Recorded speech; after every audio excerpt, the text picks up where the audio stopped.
இந்த படத்தில் ஒரு அரசியல் சார்ந்த காட்சிகளோ இல்லை அரசியல் சார்ந்த ஒரு வசனங்களோ ஒரு துளி கூட இதில் கிடையாது. இது முழுக்க முழுக்க ஒரு கமர்ஷியல் என்டர்டைன்மெண்ட் ஃபிலிம். இப்போ இந்த கிளிம்ஸ் பார்த்துருப்பீங்க. இதுதான் அதில் ஒரு சின்ன ஒரு துளி. இந்த படத்துடைய எசன்ஸ் இதுதான். இதே போல தான் இந்த படம் வந்து கம்ப்ளீட்டாக ட்ராவல் ஆகும். இந்த படத்துடைய ஸ்டோரி பார்த்தீங்கன்னா, ஒரு சாதாரண ஒரு இன்னசென்ட்டான ஒரு அப்பா பிள்ளை அவங்க ஒரு சந்தோஷமான வாழ்க்கையை வாழ்ந்துட்டு இருக்காங்க. திடீர்னு அவங்க வாழ்வியில் வந்து பார்த்தீங்கன்னா, திடீர்னு ஒரு மிகப்பெரிய ஒரு கேங்ஸ்டர் வந்து அதில் இன்டர்ஃபியர் ஆகிறாங்க.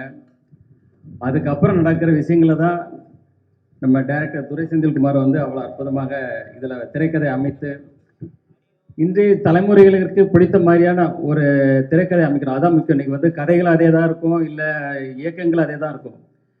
இந்த திரைக்கதை அமைக்கிறது தான் இன்னைக்கு வந்து ஒரு சவாலான விஷயம். இன்றைய ரசிகர்களுக்கு திரைக்கதையை வந்து பிடிக்கிற மாதிரி அவ்வளோ துல்லியமாக, அதாவது படம் ஆரம்பம் முதல் கடைசி வரை ஒவ்வொரு இன்ச் பை இன்ச்சு, ஒவ்வொரு ஃப்ரேம் பை ஃப்ரேம் வந்து நம்ம துரை செந்தில்குமார் அவர்கள் டைரக்டர் வந்து அவ்வளோ அழகாக செதுக்கியிருக்காங்க.